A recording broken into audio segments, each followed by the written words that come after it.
Celine Reynolds knew how to carry herself. It wasn't a skill you could just learn from a textbook.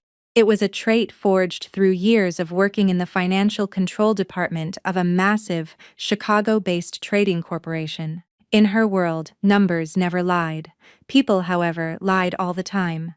Now, in her early 30s, Celine had short dark hair and striking gray eyes that held a particular coolness. People often mistook it for disinterest until they engaged her in a serious conversation. Only then would they realize it wasn't apathy at all.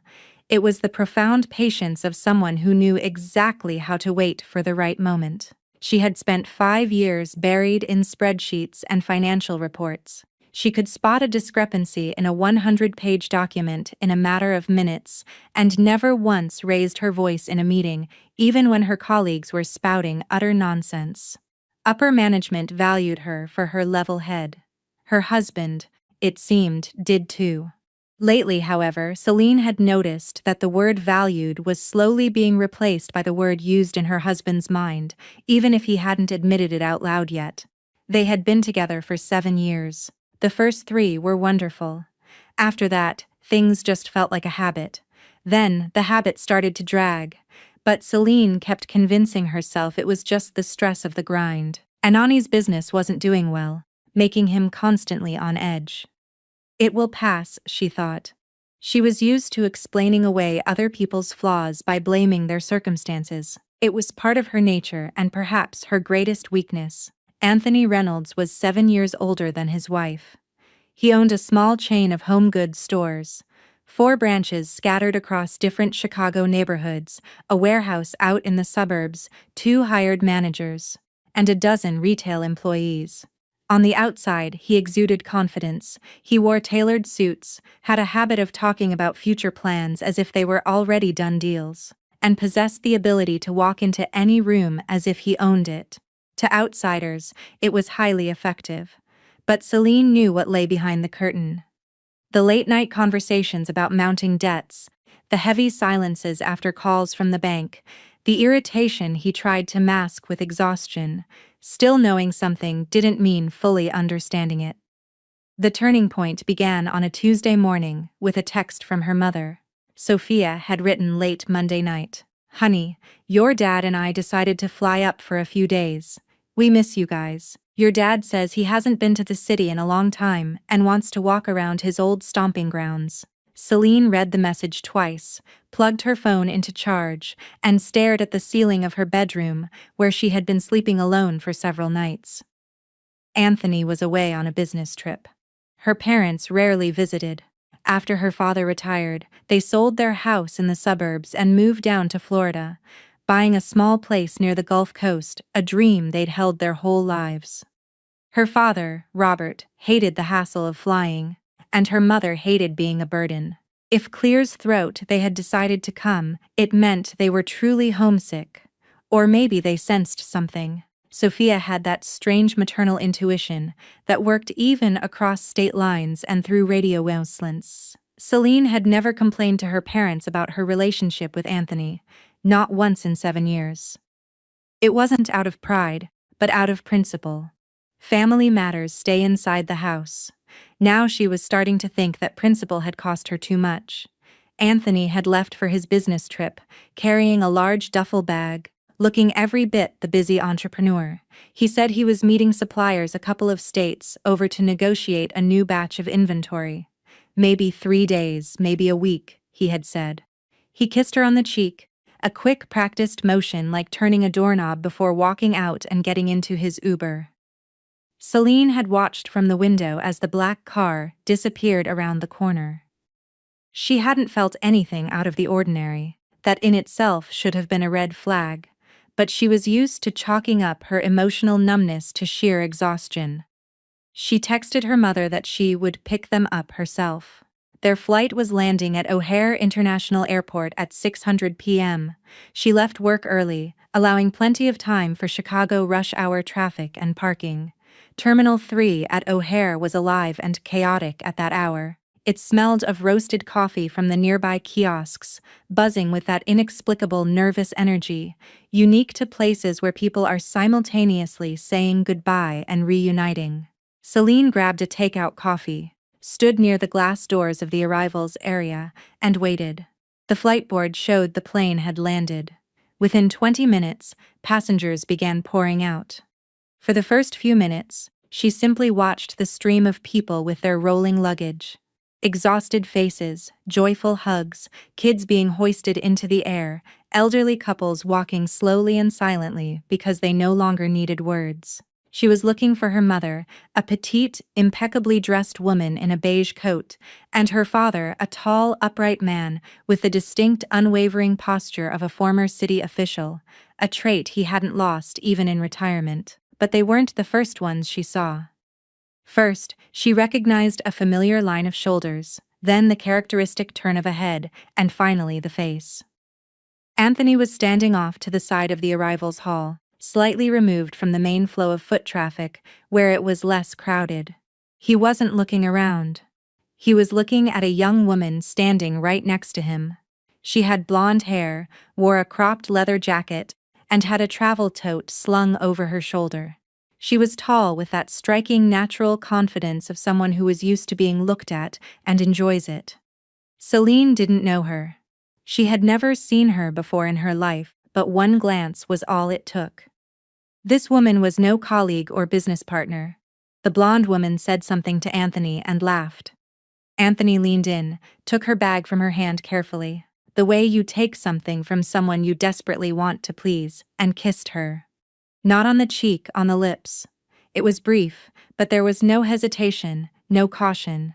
It was the kiss of two people who belonged to each other. Celine didn't move. The coffee in her hand remained perfectly still. She stood frozen, watching her husband, the man supposedly out of state, negotiating with suppliers, take a strange woman's hand and lead her toward the exit doors. They walked side by side, shoulders brushing, and in their movements there was a specific rhythm that doesn't form overnight. It was the synchronized walk of people intimately used to each other's presence. He was carrying her bag. It was such a small thing, but it was the detail that hurt the most. Anthony hadn't carried Celine's bags, or done anything of the sort for her in a very long time. Something shifted deep in her chest. It wasn't immediate sharp pain. It was a dull, almost physical shove. It felt as though the floor beneath her had violently tilted and then snapped back into place, but her internal balance was permanently altered. Celine took a step forward. In that exact second, a heavy, warm hand clamped down firmly on her shoulder. "Sweetheart." It was her father's voice, calm, deep, stripped of any excessive emotion. She turned around. Robert Cruz was standing right beside her. He was a man in his late 60s, with a straight back and a face that over decades of working in Chicago's City Hall had acquired a specific, unshakable composure that couldn't be bought or faked. He had seen everything. He understood everything. He had processed the situation before she even had, or at least at the exact same moment. She could feel it in the steady grip of his hand, confident, devoid of trembling. The grip of a man who had just made an executive decision. Back in his day, Robert Cruz had overseen zoning land disputes and investment policies for the city. Hundreds of people with brilliant business plans and hidden agendas had passed through his office. He was an expert at reading a person from the very first conversation. 7 years ago, when Anthony Reynolds first came over to ask for his daughter's hand, Robert had stared at his future son-in-law for a long time without speaking. He hadn't objected, but he hadn't celebrated either. Selena thought her father just didn't want to let his daughter go. Now she realized her father simply knew a lot more than he let on. Behind him stood her mother, Sophia Petite, wearing her signature beige. She looked exactly as Celine had pictured her, but she was looking at her daughter with a specific kind of worry. The kind mothers try to hide behind a faint smile, but can never fully erase from their eyes. "Dad." Celine started to speak, but she didn't recognize her own voice. It was too weak, too fragile. "Sweetheart," her father repeated, and in that one word everything was contained. The understanding, the shared pain he was actively suppressing, and something solid as steel, a decision made without a shadow of a doubt. "Let us teach him a lesson he will never ever forget." She looked back to where Anthony had been standing. He was already near the automatic doors, back straight, confident. The blonde woman's was whispering something in his ear. He was smiling. They had passed within 30 feet of Celine, and he hadn't looked over his shoulder once. He hadn't felt a thing. He hadn't sensed his wife, his father-in-law, or his mother-in-law. None of the people whose sheer proximity should have set off alarms in his chest. That perhaps was the most agonizing realization of all. If you walk up to him right now, her father said, his voice a low, steady hum, he'll tell you she's just a colleague, a business meeting. He'll tell you you're crazy and making things up. You'll make a public scene. He'll turn it around, make you the hysterical wife, and he'll seize the narrative. Guys like him are masters at that. I've seen dozens of them in my career. They run on other people's emotional reactions. It's like fuel to them. Celine was silent. She watched the two figures blend into the crowd by the glass doors and disappear into the Chicago evening. We don't need a scandal, her father continued, speaking in an even tone, as if explaining a basic matter of logistics. We need a precise strike in the right place at the right time with zero noise. Dad, Celine finally said this time. Her voice was much steadier. You just got off a plane, exactly. Robert replied curtly, taking her by the elbow. So, let's find the car. Let's go home, have a good dinner, and then we are going to sit down and have a very calm, very serious talk. Sophia hugged her daughter silently. Not a desperate squeeze, just a long, grounding embrace. Celine didn't cry. Standing in the middle of the noisy O'Hare arrivals terminal, she felt something inside her slowly, coldly beginning to rearrange itself. It wasn't shattering. It was restructuring. Like a high-rise building being methodically dismantled, floor by floor without a single explosive, they left through a different exit. Anthony and his companion were long gone. Celine didn't bother scanning the taxi line for them. She found her SUV in the parking garage, loaded her parents' suitcases into the trunk, and sat in the driver's seat for a few minutes. That corner of the garage was mostly empty, illuminated only by a flickering fluorescent light, casting a sickly yellow glow. Did you know? Her mother asked gently from the back seat. No, Celine said, and it was the truth. There had been feelings, sure. The tone of the last few months had felt off. Too many, I'll be working late texts. The way he stopped talking about his business in detail and simultaneously stopped asking about her life, but she hadn't known, because she hadn't wanted to know. That was another hard truth she allowed herself to accept for the very first time. It's good that you didn't know, her father said from the passenger seat. It means you haven't signed anything in a fit of emotion. Celine looked at him. What do you mean? We'll talk about it tomorrow. Right now, just drive. Nobody spoke on the ride home. Her father looked out the window as they merged onto the Kennedy Expressway, watching the city skyline approach. He hadn't been to Chicago in years, but he wasn't looking at it with nostalgia. He was surveying it with the calculating eyes of an auditor, assessing a distressed asset. From the back, her mother rested a quiet hand on Celine's shoulder, tightening her grip slightly whenever the car took a sharp curve. Celine drove smoothly, stopping at every red light once they hit the city grid, marveling at how normal this day had started. Coffee, corporate emails, a grocery list, plans to make a pot roast for her dad. When they pulled into her building's parking garage, her phone buzzed. A text from Anthony. Hey, grabbing dinner with the partners. Morning meeting tomorrow. I'll call you after. Kiss. Celine read it. She slipped the phone into her purse, stepped out of the car, and popped the trunk. I've got it, her father said. Okay, she replied. Robert Cruz grabbed the two heavy suitcases and marched toward the elevator bank, back straight steps measured.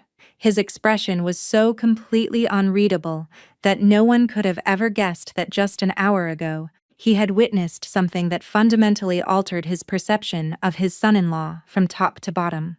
Anthony called on Wednesday night, around 8:00 p.m. Celine had just finished clearing the dinner table. Her mother was washing dishes at the sink, while her father sat in the armchair, by the floor-to-ceiling window, drinking coffee and reading something on his phone. When Anoni's name flashed on the screen, Celine froze for a fraction of a second. Then she picked it up and walked out into the hallway, closing the door softly behind her. She leaned against the wall and pressed the phone to her ear. "Hey," Anthony said. He sounded tired, but like a man newly enduring a heavy burden. "How are things there?" "Fine," she answered evenly. "How are the meeting suppliers are being difficult, stalling. We can't agree on a price point. Probably going to take another day or two. I'm exhausted." He paused for a beat. "Do you miss me?" "I'm managing," Celine Clear's throat said. Her voice wasn't any warmer or colder than it had been for the last few months. It was exactly how she had been speaking to him lately, during that phase where nothing they said to each other constituted a real conversation. Just an exchange of empty formal phrases. She listened to his voice and realized how effortlessly he lied. No stuttering, no hesitation, no underlying tension. He sounded like a man who had been doing this for a very long time. He was completely used to it. "All right. I'll call you tomorrow. Good night." "Good night," she replied and ended the call. She stood in the dim hallway gripping her phone. He hadn't asked how her day was. He hadn't asked what she had for dinner, or if anything interesting had happened. He hadn't asked a single thing. He had simply checked a box on his mental to-do list. Call the wife, close the tab. Celine slipped the phone into her pocket and walked back into the kitchen. "Him?" her mother asked softly, not looking up from the soapy water. "Him," Celine confirmed, grabbing a dish towel. Her father didn't ask anything. He had drawn his conclusions long ago. Sophia turned off the faucet and turned to look at her daughter. She looked at her for a long time without saying a word. Then she just hugged her, a short, tight, fiercely maternal embrace. And then she let go. Sometimes that's the only thing a mother can do and exactly what is needed most. Celine didn't cry, not for the first time in these 2 days, and not because she didn't have a reason to, but because tears required a relinquishing of control, and she wasn't ready to let go of her control just yet. Not now. She walked into the master bathroom and splashed cold water on her face. She stared at herself in the mirror. 34 years old. 7 of those years spent with a man who, as it turned out, she didn't know at all. Or perhaps she did know, but had simply refused to put the puzzle pieces together, because she was terrified of what the final picture would show. Water dripped from her chin. The woman in the mirror stared back with a piercing gaze and tightly pressed lips. She wasn't broken. She was gathering her strength. The next morning, Thursday, before Celine got ready for work, her father asked her to sit down with him for a minute. Just the two of them were in the kitchen. Sophia hadn't come out of the guest room yet. Robert spoke evenly, the way a person speaks about matters of great importance that requires zero emotional interference. No preamble. "The condo is in your name," he began. "Yes," Celine said. "It was the smartest thing we ever did. Your gift. The deed was transferred to me, sole ownership, just me. Is Anani's name on any paperwork related to the property? The title, a second mortgage, a power of attorney? No. His registered address is here, but he is not listed as an owner anywhere." Her father gave a short nod, like a man having a pre-existing theory confirmed. "Have you signed anything in the past year guarantees consent to mortgage powers of attorney joint loan applications?" Celine shook her head. He tried to push for it a few times, kept talking about refinancing his business, getting a joint loan. He said the terms would be better with dual incomes, that the banks would be more lenient. A few months ago, he even suggested taking out a HELOC on the condo, just as a technical step for a 2 or 3 month bridge loan, but I always put it off. I told him I wanted to understand the paperwork first, that I needed to consult an independent advisor. He'd get annoyed, but he never outright forced me. He held back. "Thank God you delayed," her father set his coffee mug down on the granite counter. "This isn't just about sloppy family finances, Celine. This is a strategy, deliberate and calculated." Celine stared at him. "Are you sure?" "Not entirely, but I will be soon." He pulled out his phone. "I have an old colleague I've trusted for decades, David Lawson. He's a financial consultant. He understands corporate debt, credit risks, and bankruptcy mechanisms better than most bank analysts I dealt with at City Hall. I'm going to ask him to run a background check on your husband's business." Open source intelligence, legally available corporate filings, only what is out there for anyone paying attention. Dad, Celine said softly. You just got into town 2 days ago. I did, he agreed without a trace of sarcasm. But I haven't known you for only 2 days, and I haven't been observing that man for only 2 days either. Even from Florida, even without knowing the details, I've had time to think. Something about him rubbed me the wrong way from the very beginning, from the night he came over to introduce himself. I kept my mouth shut. I didn't want to interfere. Today, I'm wishing I had. Celine had no response. There was nothing to protest. It's pointless to argue with your own past. David Lawson arrived on Friday afternoon. Celine had purposely taken a half-day off. Staying at the office and pretending everything was fine was possible but draining. She had spent the morning on autopilot, opening spreadsheets, verifying figures, replying to emails. Her coworkers didn't suspect a thing, but by noon, she knew if she stayed in her cubicle until 5, she would shatter under the weight of her own silence. David was a stocky, unassuming man in his late 40s, wearing a light blue button-down shirt without a tie. He carried a leather folder under his arm, and carried himself like a man who had absolutely nothing to prove. His results did the talking. He greeted them briefly, sat at the dining table, and got straight to the point. He opened the folder. Celine sat across from him and listened. Anthony Reynolds' chain of stores consisted of 4 locations on paper, an operating small business with cash flow. In reality, it was a hollow structure propped up not by actual revenue, but by a continuous shell game of covering one obligation with another. 2 major wholesale suppliers had severely overdue invoices, and negotiations for an extension were stalling.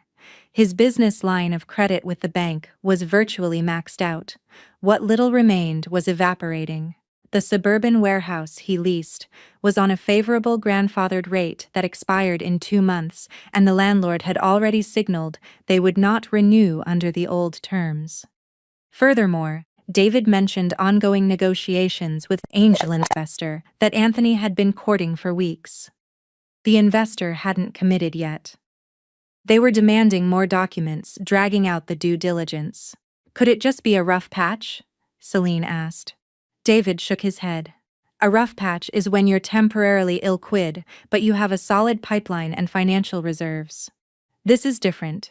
The point is, there are no reserves here, no financial cushion, and no viable strategy to turn a profit. The business is surviving purely by attracting new funds to pay off old debts. That only works up to the exact moment one creditor refuses to wait. Then the entire house of cards collapses incredibly fast, and it's irreversible. Does he understand this himself? Robert asked. He has to, David replied. A guy running a business for years sees his own balance sheets. The question isn't whether he knows he's going under. The question is what he plans to do about it. And based on what Celine just told me, he looked at her, his expression entirely professional, devoid of unnecessary pity. He plans to plug the holes using his wife's assets by making you a guarantor, pulling equity out of this condo, or taking a joint loan against your corporate salary, likely a combination of all 3. The room fell dead silent. Outside, the city hummed, the faint sound of sirens down Michigan Avenue music from an open window across the street. An ordinary, humid Chicago afternoon, entirely oblivious to the implosion happening inside the apartment. Celine looked down at the printouts and numbers scattered across the table. For the longest time, she had thought his pushiness regarding their finances was just his clumsy way of asking for help. She thought his pressure was born out of masculine pride and shame. Now these numbers laid bare what his words had so expertly concealed. There was no shame, there was only a strategy. Calculated, sequential, ruthless. Is the condo at risk? She asked. No, her father stated firmly. You didn't sign anything. The property is legally yours through a deed of gift before the marriage. It is separate property, not a marital asset.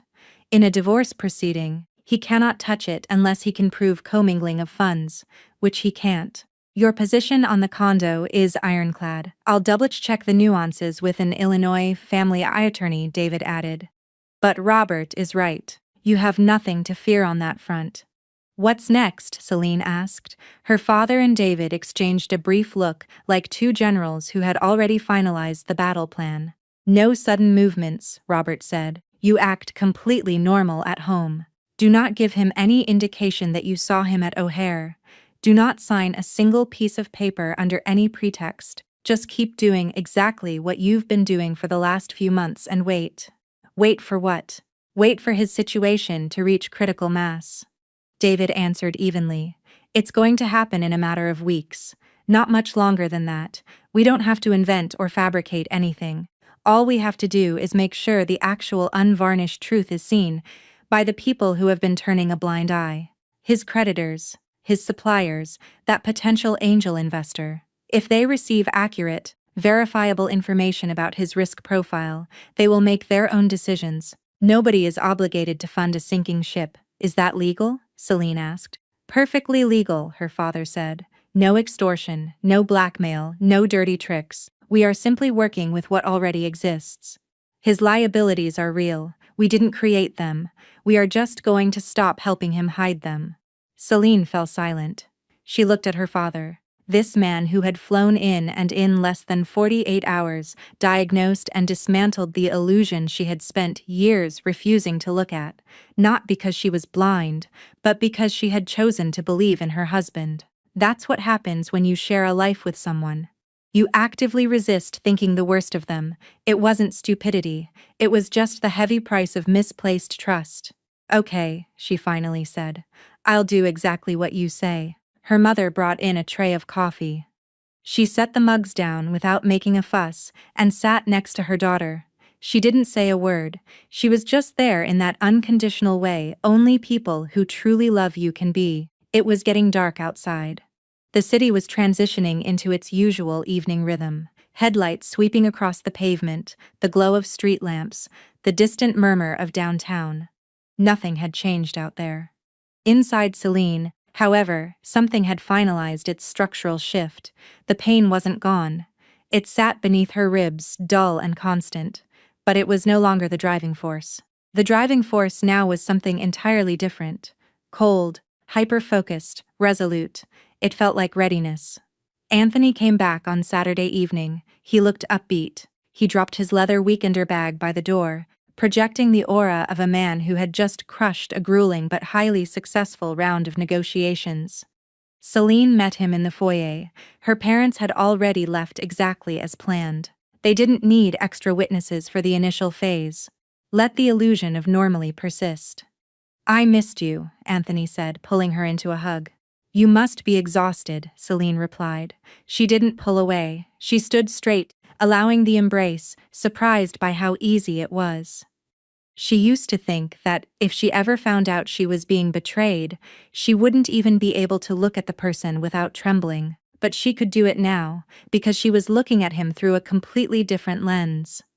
Not as a husband, but as a hostile entity she needed to observe closely until it was time to strike. It was a clinical, almost professional detachment, like staring at a complex discrepancy in a financial audit that needed to be resolved carefully, flawlessly, without a single error. During the first week after his return, Anthony was calm. He'd come home from his office, casually dropped bits and pieces of business news, like a man used to a wife who wasn't deeply involved. Celine listened. She noticed the pregnant pauses she had previously overlooked. She noticed how expertly he skirted around specific details whenever money was mentioned. "Just sorting some things out. Cash flow is tight this quarter, but we're turning a corner."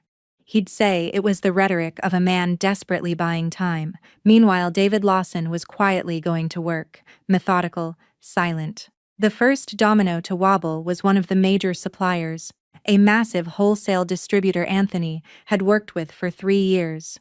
Through his vast network of Chicago business contacts, David subtly ensured the distributor's regional director heard whispers about the questionable solvency of Anani's retail chain.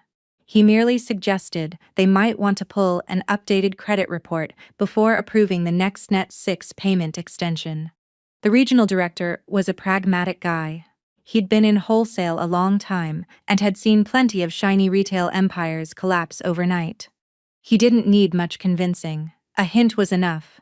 He demanded updated audited financials from Anthony. Anthony provided documents that looked okay on the surface, but under the newfound scrutiny, they revealed exactly what David had seen: gaping holes covered by short-term extensions. The supplier made a swift corporate decision. They revoked the extension and demanded a 50% upfront payment for the next shipment.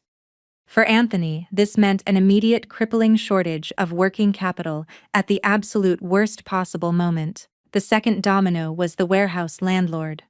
David didn't call him directly. He just made a few inquiries through real estate brokers in the suburbs, and the information organically found its way to the owner. The landlord, a cautious commercial property manager, abruptly brought up the lease renewal a month early.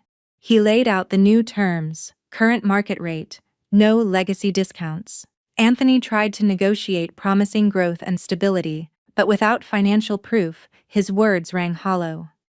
Simultaneously, the angel investor Anthony had been courting for over a month, ordered an independent forensic audit of the business. It was standard due diligence for an investor, but now they were looking specifically for red flags. The audit revealed exactly what any unbiased professional would find: extreme overlever, catastrophic cash flow gaps, and an unsustainable reliance on debt cycling. The investor hit pause, and the pause dragged on. All of this didn't happen in a single day or even a single week. Almost 3 weeks passed from the time Anthony returned from his trip before the pressure truly began to crush him, and that's when his conversations about money shifted. At first, it was subtle, almost casual. They were having dinner on a Wednesday night. Anthony was talking about supply chain issues. Then, as if it were an afterthought, he said, "You know, we've never really consolidated our assets as a couple. Maybe we should combine our efforts." "What do you mean?" Celine asked, not lifting her eyes from her plate. "Well, in business, you know how it goes. But we're family. We're in this together." "I have my own career," she said mildly. "I'm a corporate employee, Anthony, not an entrepreneur." Anthony nodded and dropped the subject for the night, but 3 days later he circled back. This time, he was more specific. He mentioned a great opportunity to refinance a high-interest corporate loan, but the bank needed a co-signer with W-2 income to secure the lower rate. "It's purely a technicality," he explained smoothly. "Zero actual risk for you, just a signature on the dotted line." "No," Celine answered just as calmly. "Like I've always said, I don't sign loan documents without independent legal counsel. That's my boundary." "You know what this is about, Celine. Why do we need lawyers? This is family business." "Exactly why it needs a lawyer. Family business requires the most caution." He fell silent. He looked at her with an expression she had learned to read perfectly over the last month: deep irritation masked by a strained effort to keep his temper in check. He hadn't realized yet that she had changed. He thought she was just being her usual stubborn self, and he assumed his next tactic would break her down. He went for the condo. A week later, he launched into a long, patient, intensely persuasive pitch. He had found a bank offering a bridge loan program. If they used the condo's equity as collateral, he could secure a massive injection of cash. 6 months tops, he swore. "I pay off the high-interest debt. The lien comes off the property. Everything's clean." He delivered this pitch one evening while they were sitting in the living room. He spoke with the measured cadence of an actor, delivering a well-rehearsed monologue. Celine listened. She didn't interrupt. She let him finish every single sentence. "The condo is not exposed to the risks of your business," she said when he finally stopped. "It's my separate property. I owned it before we got married. And it's going to stay mine, regardless of what happens to your company." "You're talking to me like you don't even know me," he said, a sharp edge of grievance bleeding into his voice. It was that specific manipulative hurt, designed to make the other person feel guilty. "I'm talking to you as someone who actually reads the fine print before signing," she replied. Anthony stood up from the sofa and began pacing the living room. Celine didn't follow him with her eyes. She kept looking at the magazine in her lap. She could feel his glare burning into her, but she didn't lift her head. This too was a skill she had honed. Do not feed his reaction. Starve him of the conflict he's craving. While this silent, bloodless war raged inside the apartment, Celine called her parents a few times a week. "How are you holding up?" her mother asked one evening. "I'm managing," Celine replied. "Is it hard?" "Yes, but not in the way I expected." She paused, searching for the right words. "You know what the strangest part is? I don't even want to cry. I just want this to be over. I want things to be back in order." "They will be," Sophia said gently. "For 7 years I convinced myself everything was normal, that he was just stressed, that business was tough, that we were just hitting bumps like any other couple. But the truth is, I just didn't want to ask myself the real questions because I was terrified of the real answers." "It is never your fault that you chose to trust someone," her mother told her. Celine looked up at the ceiling. "I know, but I'm never going to be afraid of the answers again." Her mother didn't add anything. She just agreed. Through all of this, Celine never gave Anthony a single clue that she knew about the airport. No subtle hints, no lingering glares, no sarcastic remarks. There were moments when she desperately wanted to scream it at him, especially when he was acting particularly arrogant, or when he would step into the home office to take a hushed phone call, assuming she couldn't hear him. But every time the urge rose in her throat, she remembered her father's voice at O'Hare, a precise strike, no scandal, so she held her tongue. Katrina Sansikers, meanwhile, was also sensing a shift, though, of a very different nature. Anthony was calling her less frequently, and their clandestine meetups at upscale downtown hotels had dwindled. He kept promising her that things were about to be finalized, that everything was going to work out, that she just needed to be a little more patient. Katrina waited. She was young, highly attractive, and possessed a very simple metric for reading men. Does he have money or doesn't he?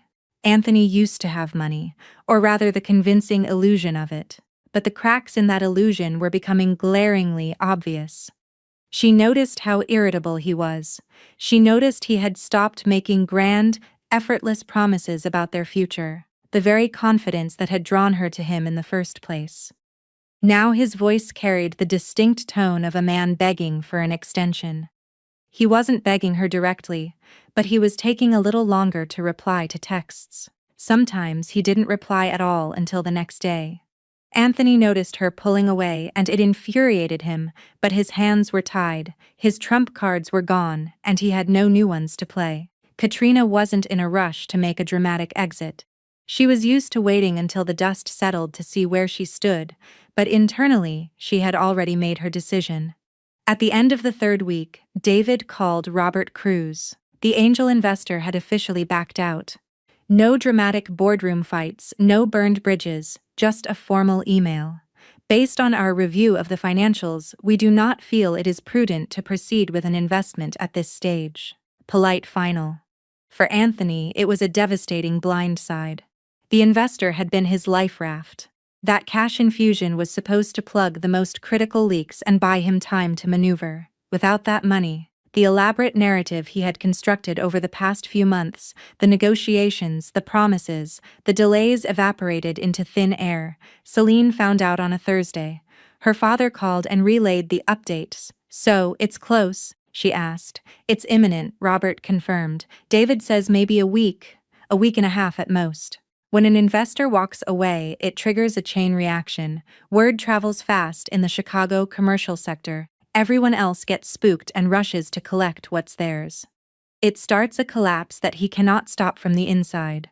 What does he have left? "Debts," her father said bluntly, "and a desperate need to find someone else to pay them. His last resort is going to be you, your condo, your salary. The conversation he's going to start in the next few days will be the most aggressive one yet. Be ready." "I'm ready," Celine said and hung up. Over the next few days, Anthony wandered around the apartment, like a man with a shattered rib in immense pain, but unable to decide if he should admit he was injured. Celine observed him with the icy detachment she had perfected. He completely stopped talking about his business. In the past, even on bad days, he could always spin a positive narrative, inventing some convoluted reason why a massive payout was just around the corner. Now, there was just silence. and that silence was louder than a siren. By Monday, he didn't even go into the office until noon. He sat at the kitchen island staring at his phone, scrolling, typing a frantic message, deleting it, scrolling again, the useless, twitchy finger movements of a man frantically searching for an exit door that doesn't exist. Celine was leaving for work at 8:00 a.m. She looked at him as she poured her coffee into a travel mug and buttoned her trench coat. Anthony looked up at her. "Are you working late tonight?" he asked. "I don't know," she replied. "Depends on the workload." He nodded and dropped his eyes back to the screen. On Wednesday, David texted Celine, just a brief update. The bank had officially informed Anthony that they were not renewing his business line of credit. This wasn't just a blow. This was the kill shot. Without a line of credit, there was no working capital. Without working capital, there was no inventory. Without inventory, there was no revenue to cover his already suffocating overhead. Celine read the text at her desk in her downtown office. She placed the phone face down and went back to the quarterly report she was auditing. She finished one page, then another. Then she stood up, walked to the break room, poured herself a glass of water, and stood by the window for a full minute. She looked down at the Chicago streets, cars, pedestrians, food carts, a perfectly ordinary afternoon in the city, nothing special. That evening, Anthony came home, truly broken for the first time. He walked in silently. He tossed his keys onto the entryway console mist, and they clattered to the hardwood floor. He didn't pick them up. He walked straight into the living room, bypassed Celine entirely, and collapsed onto the sofa. He didn't take off his suit jacket. He just sat there, head bowed, staring at the rug. Celine stood in the kitchen doorway watching him, waiting. At 37, Anthony Reynolds was accustomed to projecting a very specific version of himself to the world. The guy in control, the guy who always had a backup plan, a slick pivot, a bulletproof argument. That image had provided him with his most prized possession, the feeling of always being one step ahead of everyone else. Now looking at him, Celine saw a man who had run out of steps. No pivots left, just a mountain of debt and an overdrawn bank account. "What happened? The bank?" she asked, not raising her voice, pulled the line of credit completely. "I understand, Celine," said her voice perfectly flat. Anthony snapped his head up. Something in her tone ignited a spark in him. It was too calm, too level, utterly devoid of pity. "You understand," he repeated. "That's all you have to say. What do you want me to say?" He stood up. He started pacing the room, his movements erratic, frantic, like a man who needed to throw a punch just to keep his own skin from tearing apart. "Celine, I need your help for real this time. Look at me. We have to leverage the condo. 6 months. I pull the cash out. I pay off the most aggressive creditors. I negotiate new terms with the suppliers. I find a new backer. I just need a runway." "No," Celine said. "You're not even thinking about it." "I've been thinking about it for a long time." "The answer is no." Anthony stopped dead in front of her. He stared at her for a long time, as if he were looking at a stranger wearing his wife's face. "So, you're just going to let me drown?" "No. I'm just refusing to lash myself to your sinking ship." "Those are two different things. You're my wife, which is exactly why I'm not a guarantor for your corporate debts." She turned around and walked back toward the kitchen. He followed her. Celine stood calmly by the marble island, unmoving. She could feel the heat radiating off him, the sheer palpable fury, and she offered him absolutely nothing in return. That perhaps was the most devastating tactic of all, the absolute refusal to engage. The refusal to play the role of the hysterical, emotionally invested spouse. "I need capital," he finally snarled. The mask was entirely off. The charming persuasion was gone. It was just a brutal demand slapped onto the counter. "You work. You have excellent credit and a high salary. Take out a personal loan. No, they'll approve you for a massive amount." "No, Anthony. This is our family," he yelled, his voice cracking like a whip. For the first time in the entire conversation, he lost his temper completely. "You can't just stand there and watch everything I've built collapse." "I didn't build it," Celine said softly. "And it isn't collapsing today, and it isn't because of the bank." He froze. He looked at her with the panicked expression of a man realizing the ground he's standing on is actually a trap door. But it was too late. "What the hell is that supposed to mean?" he asked, his voice dropping to a dangerous whisper. "It means your business has been fundamentally broken for a lot longer than the last few months," she answered, her voice cold and steady. "And you know that better than I do." Anthony didn't reply. He walked slowly back to the sofa and sat down. The manic-aggressive energy that had fueled him seconds ago completely vanished. He looked deflated. He sat in silence for a long time. When he finally spoke, his voice lacked any trace of anger. It sounded almost casual, entitled. "Fine, let it all burn. Doesn't matter. We'll just live off your savings and sell your jewelry. Your parents bought you enough diamonds over the years. You're my wife. You're obligated to support your husband when things get tough. What's the code to the safe again?" Celine stood entirely still, staring at him. She hadn't known exactly what she expected to hear, but it certainly wasn't that.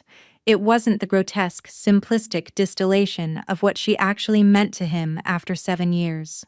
Not a partner, not the love of his life, an insurance policy, a fallback option, a line item on a spreadsheet to be liquidated in case of emergency. She had thought hearing it would shatter her. She thought it would trigger a tidal wave of grief she couldn't contain. But there was no grief, there was no wave, there was only the blinding crystal-clear realization that comes when the final question is finally answered. For 7 years, she had convinced herself she was married to a man who was just tired, just stressed, just carrying too much weight. Now she saw him exactly as he was. He wasn't even trying to hide it anymore because he didn't think he needed to. The last fragile tether connecting her to the past snapped and dissolved into nothingness. No pain, no bitterness. "Okay," she said. "I hear you." She walked into the kitchen, pulled the door shut behind her, and stood by the sink for a few minutes. She looked out the window. It was fully dark now. The street lamps down below flickered to life. Across the street, an older woman sat on a bench while her golden retriever sniffed the pavement. An incredibly ordinary scene. Celine pulled her phone from her pocket and texted her father. "It's time." The reply came less than a minute later. "Understood. David and I will handle it." She barely slept that night, not from anxiety but from the strange, almost physical adrenaline of total clarity. Her thoughts were sharp, concise, and tactical. What needs to be done? In what order? How exactly? The next morning, Thursday, she met David Lawson at a quiet cafe near a boutique hotel in the Loop. She recounted the argument from the night before, calmly omitting unnecessary emotional details. When she repeated Anani's demand to sell her jewelry to fund his life, David didn't say a word. He just slightly raised his eyebrows for a fraction of a second, the look of a professional having his worst assumptions validated. David got straight to business. His situation as of this morning is terminal. The bank pulled the credit line. His primary distributor is demanding upfront cash. He doesn't have the warehouse landlord served him notice for the rent hike. He either pays the premium or he has to vacate and find a new warehouse, which requires a massive deposit in logistics capital he also doesn't have. By my projections, he has 2, maybe 3 weeks before the actual lawsuits start hitting from creditors. Once that begins, the bankruptcy snowball is unstoppable. Unless someone steps in and bails him out, Celine stated. "Exactly," David confirmed. "But he's burned his bridges. His business contacts know he's radioactive right now. Nobody is lending him a dime without collateral. He is backed into a permanent corner." Celine looked out the cafe window at the bustling Chicago street. Her face was entirely neutral, no triumph, no pride, just observation. "I need a divorce attorney," she said. "The best one, for high-asset contentious splits." "I have someone," David said instantly. "A bulldog. She can see you tomorrow at 1100 a.m. if that works for you." "It works." The lawyer was a sharp, impeccably dressed woman in her early 40s who spoke in bullet points. She saw Celine in a sleek office overlooking the Chicago River.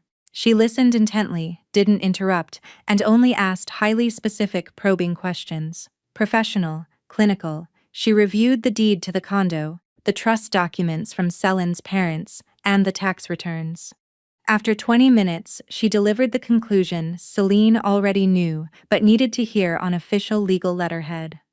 The condo is your separate non-marital property. It was gifted to you before the marriage and title was never commingled. It is entirely immune to equitable distribution in an Illinois divorce. There is zero risk. Furthermore, you haven't signed a single corporate guarantee for his business. Not one, Celine confirmed. The lawyer nodded and outlined the next steps. We draft the petition for dissolution of marriage. We file it. We serve him. Because the residence is your sole property, we can petition for exclusive possession of the marital home if he refuses to leave voluntarily. It's standard procedure. Very clean. Celine took notes in her planner, marveling at how surreal the legal terminology sounded. Dissolution of marriage, equitable distribution, exclusive possession. 7 years of a life that felt or had at least appeared real ultimately boiled down to a stack of standardized forms, dates, signatures, and notary stamps. It wasn't a tragedy. It was just a fact she was finally looking at without flinching. Call me when you're ready to pull the trigger, the lawyer said as they shook hands. I can have the Hesing ready in 48 hours. On Friday night, Anthony tried again. This time there was no anger, no bullying. He spoke softly. He was practically begging. He said he had found a private hard money lender. No banks involved, no real estate collateral required, just a personal guarantor signature. No, Celine said. Celine, I am begging you. No. He fell completely silent. He stood up and walked into the spare bedroom. Half an hour later, Celine heard him talking on the phone. Hushed, frantic, desperate whispers. Then dead silence. During those days, Katrina Sanders had stopped answering Anani's calls on the first ring. Sometimes she didn't call back at all. Anthony noticed, but he couldn't confront her about it because he had no leverage. Their last conversation had been brief. She told him she was tired of waiting, that the sneaking around wasn't working for her anymore, and that she needed security. Anthony had promised her security using the exact same hollow phrases he had used a dozen times before. Katrina had simply said, "Okay," in the tone of a woman who knows absolutely nothing is going to be okay. She never called him again. Saturday passed in heavy, suffocating silence. Anthony spent the entire day in the apartment, pacing, staring at his phone, picking at his food. Twice. He walked out onto the balcony and just stood there staring down at the city streets with the blank, hollow eyes of a man who had run out of lies to tell himself. Celine worked on her laptop in the bedroom, only coming out to go to the kitchen. They barely exchanged a word. This silence was different from the usual weekend quiet. It wasn't the silence of exhaustion or unspoken tension.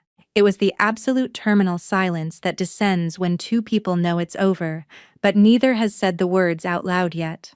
Celine thought about how, in just a few days, this condo would be solely hers again. She would come home, and it would be quiet, but a different kind of quiet.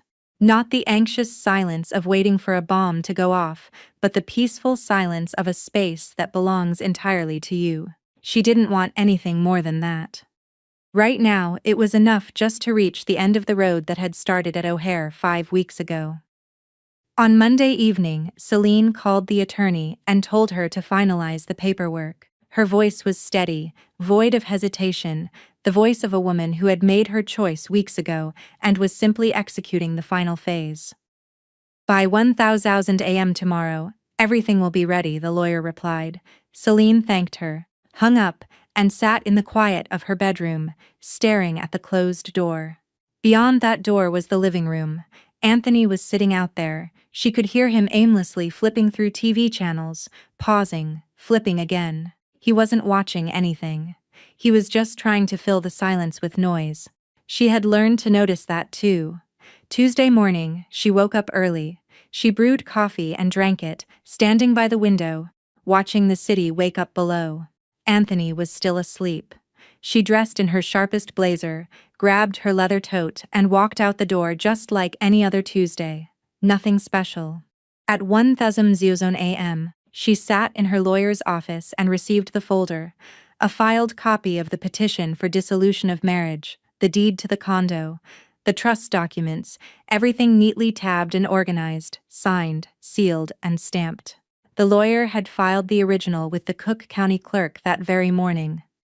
Celine held the heavy manila folder and looked at it, thinking again how strange it was that 7 years could fit into a half-in stack of paper. From the lawyer's office, Celine went straight to the hotel where her parents were staying. They had flown back into Chicago the night before to be there for the final act. Robert opened the hotel room door before she even knocked, as if he'd been standing right behind it. Sophia was sitting by the window with a cup of tea. She looked up, her eyes full of that deep, quiet, maternal fierce. Celine walked in and took off her coat. She sat on the edge of the armchair. The room smelled of fresh coffee and the Chicago Tribune. Her dad always bought a physical newspaper when he traveled. Old habits from his city hall days, he preferred starting his morning with ink on his fingers rather than a glowing screen. Some things about a person never change, Celine thought, and that's a comfort. They hugged. "Tonight," Celine said simply. Her father nodded. "I'll be right there with you in the room, but out of the way. I won't interfere unless I have to." "You won't have to," Celine replied. "I can handle him." "I know you can," Robert said, "which is exactly why I'll just be standing there." Her mother stood up, walked over, and wrapped her arms around her daughter. It was the kind of hug you give someone before they walk into a storm. Tight, fortifying, no unnecessary drama. Celine squeezed back for a second, then let go. "Are you ready?" Sophia asked softly. "I'm ready," and it was the absolute truth. Celine went back to the office and worked through the afternoon with total laser-focused calm. She knocked out 3 pending reports, replied to a dozen emails, grabbed a matcha latte with a coworker at 3:00 p.m., and chatted about office politics as if her entire life wasn't about to detonate in a few hours. Nobody noticed a thing. She was a master at not showing her hand. At 5:30 p.m., she logged off, walked to her car, and drove to the hotel to pick up her father. They drove back to the condo in silence. Robert looked out the passenger window at the rush-hour gridlock. Celine drove with practiced ease, running over the words in her head. Keep it simple. No dramatic speeches, just the facts. Anthony was standing in the kitchen, staring at his phone when she unlocked the front door. He looked up and then he saw Robert stepping in behind her. Something in Anthony's face shifted immediately. It wasn't fear exactly, it was the hyper-vigilance of a cornered hustler. Realizing that when your father-in-law shows up unannounced, the game is up, Robert Anthony said, trying to force a tone of casual surprise. "I didn't know you were in town." "I've been in town," her father replied smoothly. He didn't offer a handshake. He walked past Anthony into the living room and sat down in the armchair by the window, completely relaxed, like a man who had all the time in the world. Celine remained standing in the kitchen directly across the island from Anthony. "We need to talk," she said. "I'm listening," he replied.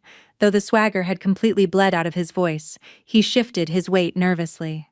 "I know about O'Hare," Celine said. "I was there 5 weeks ago. I saw you and the blonde woman arriving together." Anthony didn't answer immediately. He froze for a fraction of a second, his eyes darting as his brain desperately tried to cycle through his options. Deny, explain, attack. He went with the first. "She's a colleague. It was a business trip. We just happened to be on the same flight. You kissed her on the mouth in the arrivals hall." Celine stated. "You carried her bag. You got into an Uber together." "Silence, my parents were standing right next to me," Celine added. "No anger, no bitterness, just laying out the evidence. They saw everything I saw." "So, let's skip the business trip narrative." Anthony slowly set his phone down on the marble counter. He looked at her, the desperate wheels in his head finally grinding to a halt. There was no spinning this. He just stared. "I know her name is Katrina Sanders," Celine continued. "She worked retail at your North Side location, and I know it's been going on for a lot longer than a month." More silence. "I also know about your business," she said. Her voice didn't waver. "I know about the wholesale suppliers cutting you off. I know about the bank pulling your line of credit. I know the angel investor walked away. I know exactly how deep in the red you are, and I know exactly what you were trying to do to me. For the last 5 weeks, the sudden interest in our family finances, the push to leverage the condo, asking me to co-sign a loan, demanding I sell my jewelry." "Celine," he interrupted, his voice tight. I'm not finished, she cut him off, slicing through his protest with surgical precision. I filed a petition for dissolution of marriage this morning. The court has the paperwork. This condo is my sole separate property. I owned it before I met you, and the deed was never commingled. You know that. I am asking you to pack your things and leave this apartment within the next hour. Anthony stared at her. The shock was fading rapidly, replaced by a vicious cold fury. The rage of a narcissist realizing he has been outplayed. You planned this, he hissed. You think I don't see what's been happening the last few weeks? His voice grew louder, nastier. The suppliers, the warehouse landlord, the investor pulling out. None of that was a coincidence. Your father used his old Chicago connections to sabotage me. Prove it, Robert said from the armchair in the living room. It was spoken quietly without a hint of challenge. An invitation. Anthony whipped his head around to glare at the older man. He stared at Robert for a long time. His jaw clenched so hard a muscle twitched in his cheek, but he turned back around because there was absolutely nothing he could prove. The creditors had made their own independent decisions based on real data. The investor had run their own audit. The landlord had calculated their own risk. No one had done anything illegal. The financial world had simply woken up to the reality Anthony had been hiding. Did you hear me? Celine repeated. If you don't leave voluntarily right now, I will have my attorney file an emergency motion for exclusive possession of the property, and the sheriff will escort you out. I have the legal right to do so. Anthony stood frozen in the kitchen. For a long moment the only sound was the hum of the refrigerator. Then, he snatched his keys off the counter and stormed into the bedroom. He slammed the door, not violently, but loud enough to make a point. Celine stood in the middle of the kitchen, listening to his heavy footsteps on the hardwood floors. Then silence. Her father stood up from the armchair and walked over to her. He didn't hug her. He didn't offer any grand words of wisdom. He just stood shoulder to shoulder with her, and that was exactly enough. It took Anthony an hour to pack. He moved through the apartment in angry, erratic bursts. He shoved clothes into a large canvased duffel bag, grabbed files from his desk in the home office, threw his chargers and razors from the bathroom into a do kit. Celine sat on the living room sofa reading a magazine, or at least pretending to. Her father remained in the armchair, wearing the relaxed expression of a man waiting for a delayed flight. Neither of them interfered. Neither offered a sarcastic comment. They were two people who fundamentally understood that when an enemy is retreating, you let them pack in peace. Celine listened to the familiar sounds, the opening and closing of closet doors, the snap of a briefcase latch, the rustle of plastic dry cleaning bags, ordinary, everyday household noises she had heard for 7 years. Now they carried the weight of finality. Endings are rarely cinematic, they just happen. When Anthony finally hauled his bags to the front door, he stopped with his hand on the knob. He turned and looked at Celine. You think you won? He spat. I think I protected what belongs to me, she replied evenly. This isn't a victory, it's just the result. He opened the door and walked out. The heavy door clicked shut behind him. Celine slowly lowered the magazine she hadn't been reading. She sat in the absolute silence of her living room for a long time. Her father didn't push her to speak. 20 minutes later, the lock clicked. Her mother let herself in using the spare key Celine had given her earlier. Sophia walked into the kitchen, put a kettle on the stove for tea, and came out to sit next to her daughter on the sofa. The three of them drank tea as the sun dipped below the Chicago skyline. It was that specific time of evening when the city's transitions from the frantic energy of the workday into the electric glow of the night. For a few minutes, everything hangs in a golden suspended stillness that's hard to describe, but universally understood. Nobody talked about anything serious. Her father asked if they had any decent bread in the house. Her mother went to the fridge to check for sandwich meat. Celine looked out the floor-to-ceiling window, marveling at how bizarre the mechanics of life truly are. The most devastating, monumental chapter of her adult life had just ended, and it concluded with tea silence and a question about bread. There were no trumpets, No dramatic movie monologues. You just keep living. You're just a little different now. A little more honest and infinitely more free. Over the next few weeks, everything played out exactly as David had predicted. Anani's creditors, realizing there was no hidden cash reserve or wealthy wife to bail him out, went on the offensive.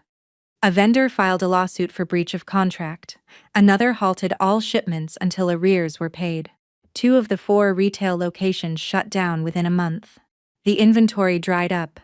He couldn't pay the suburban warehouse rent, so he was evicted. Forced to rent a cheap U-Haul to move whatever stock he had left to a discount liquidator, desperately trying to sell it for pennies on the dollar, Katrina quit her job at his store. 2 weeks later, Anoni's last operating branch closed its doors permanently. By that time, Katrina had completely ghosted him. She had already updated her profile picture on Instagram. She was standing on a boat in Lake Michigan, her arm wrapped around a different, older, sharply dressed man. It was perfectly clear, requiring no further explanation. She wasn't the type to explain herself anyway. Why bother when the results speak for themselves? Anthony texted Celine a few times during the fallout. First he tried to negotiate, then he sent long, rambling paragraphs full of blame and venom. Finally, he went silent. Celine's replies were strictly handled through her attorney, limited entirely to the logistics of the divorce court dates, financial disclosures, signed waivers, nothing extra. The divorce went through without a trial. During the final hearing via Zoom, the judge asked the standard questions. Both agreed the marriage was irretrievably broken. The condo was legally confirmed as Celine's separate property. Since Anani's business was a liability rather than an asset, there was nothing to divide there. The entirety of their 7-year marital estate amounted to Celine keeping the living room furniture and Anthony keeping his leased BMW. That was it. Walking out of the Daly Center courthouse in downtown Chicago, Celine stopped on the concrete steps. Her mother and father stood beside her, giving her a few feet of space, letting her breathe. The crisp autumn sun was shining. It wasn't hot, but it was incredibly bright, the kind of piercing clear light that cuts through the wind off Lake Michigan and feels entirely honest. Celine tilted her face up toward it for a second.